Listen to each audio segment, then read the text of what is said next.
নমস্কাৰ বন্ধুসকল, আজি আমি কথা পাতিম SSC GD ফিজিকেল কাটঅফৰ পৰা মেডিকেল কাটঅফ কিমান যাব পাৰে এক্সপেক্টেড এটা কাটঅফ এনালাইচিছ কৰিম। তো আপোনালোকৰ মাজত লৈ আহিছোঁ। তো যোৱাবাৰ 2021ত কাটঅফটো কিমান গৈছে।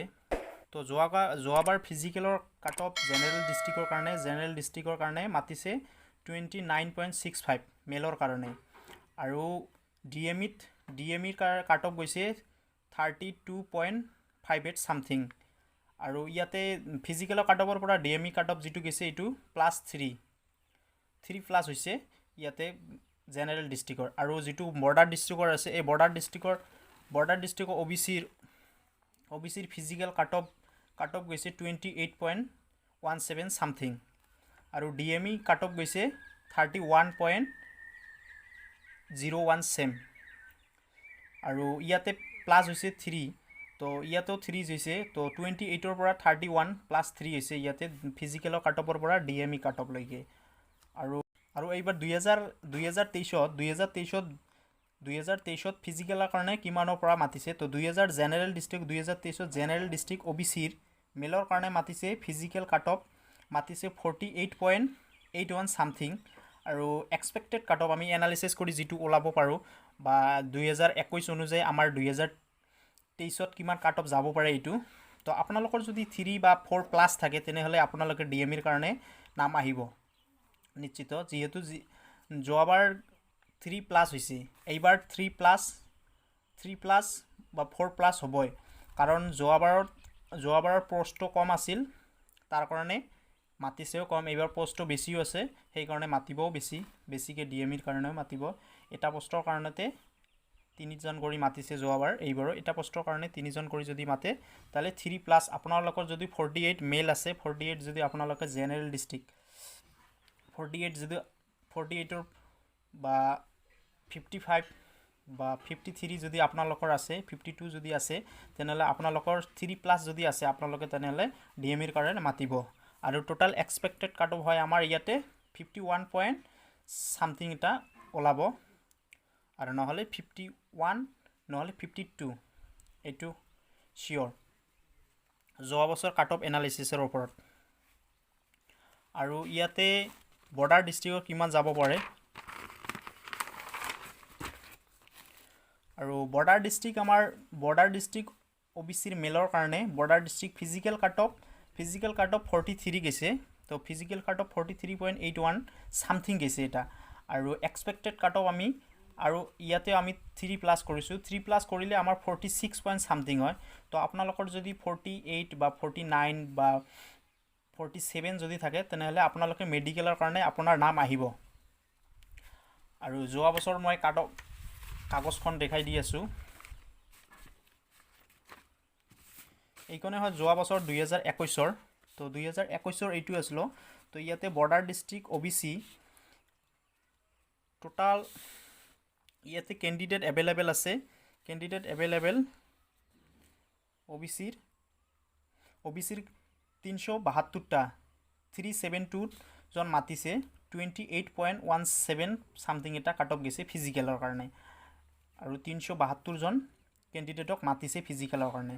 আৰু আসাম জেনেৰেল ডিষ্ট্ৰিক্ট অবিচিৰ কাৰণে 29 গৈছে কাটঅফ, আৰু কেণ্ডিডেট এভেইলেবল হ'ব দিছে আমাৰ ইয়াতে 4056 4056 জনক মাতিছে ফিজিকেলৰ কাৰণে।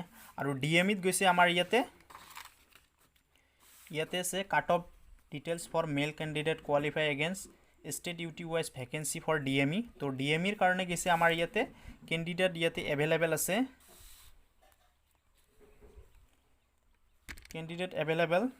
ইয়াতে আমাৰ আছে আসাম বৰ্ডাৰ ডিষ্ট্ৰিক্ট অবিচিৰ 93জন গৈছে, 93জন 31 কাটঅফ গৈছে, 28ৰ পৰা 31 3 নম্বৰ প্লাছ হৈছে। তো 93জনক মাতিছে ডিএমিৰ কাৰণে। আৰু জেনেৰেল ডিষ্ট্ৰিক্টৰ কাৰণে 32 গৈছে, 1014জনক মাতিছে জেনেৰেল ডিষ্ট্ৰিক্ট। তো ইয়াতে +3 হৈছে। আৰু এইবাৰ আমি যদি কাটঅফ এনালাইচিছ কৰোঁতে ইয়াতে আমাৰ 40, যিহেতু আমাৰ জেনেৰেল ডিষ্ট্ৰিক্ট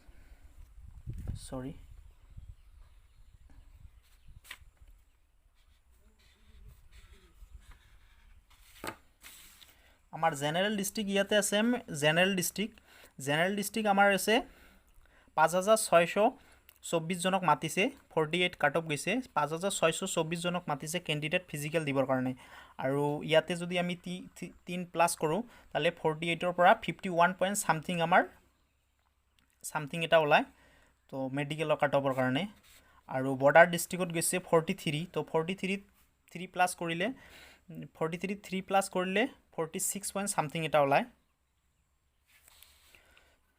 তো এইটোই আছিল সৰু এটা ইনফৰমেশ্যন আৰু কাট অফটো যেহেতু এক্সপেক্টেড যেহেতু অফিচিয়েলি কোনো এটা এনাউন্স যেহেতু অফিচিয়েলি কোনো ধৰণৰ নোটিছ দিয়া নাই এই কাৰণে আমি এক্সপেক্টেড এটা ধৰি লৈছোঁ কিমান মাতিব পাৰে যেহেতু যোৱা বছৰ কেণ্ডিডেট কমো আছিল আৰু ভ্যাকেন্সিও কম আছিল তাৰ ডিএমইৰ কাৰণে মাতিছেও কম এইবাৰ যেহেতু কেণ্ডিডেট বেছি আছে তাৰ কাৰণে আমাৰ কেণ্ডিডেট ডিএমইৰ কাৰণে বেছিকৈ মাতিব যেহেতু এটা পোষ্টৰ কাৰণে দুটা বা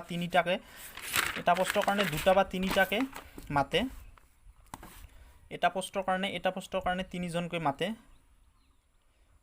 যোৱা বছৰ আৰু ফিজিকেলত যোৱা বছৰ কি হৈছে এটা পোষ্টৰ কাৰণে ফিজিকেলৰ কাৰণে মাতিছে 12টা আৰু এইবাৰ এটা পোষ্টৰ কাৰণে মাতিছে 8জনকে তাত স্পষ্টকৈ দি আছে আৰু মেডিকেলত যোৱা বছৰ 12জনকৈ ফিজিকেলত মাতিছে মেডিকেলত কাৰণে 3জন মাতিছে এইবাৰ ফিজিকেলৰ কাৰণে 8জন যেহেতু মাতিছে আৰু এটা পোষ্টৰ কাৰণে আৰু মেডিকেলৰ কাৰণে তো 2জন বা 3জন থাকিবই যেহেতু যোৱা বছৰ 12টা মাতিছে এইবাৰ ফিজিকেলত 8টা মাতিছে 2জন বা 3জনকে মাতিব এটা পোষ্টৰ কাৰণে তো তেনেহ'লে আপোনালোকৰ যদি 48ৰ পৰা আপোনালোকৰ যদি 55 বা আপোনালোকৰ তাতকৈ যদি অলপ বেছি থাকে তেনেহ'লে আপোনালোকে মেডিকেলৰ নিশ্চিন্তভাৱে আপোনালোকে মেডিকেলটো দিব পাৰিব তো এইটোই আছিল সৰু এটা ইনফৰমেশ্যন আপোনালোকৰ যদি ভিডিঅ'টো ভাল লাগে সাবস্ক্ৰাইব কৰিবলৈ নাপাহৰিব মোৰ চেনেলটো ধন্যবাদ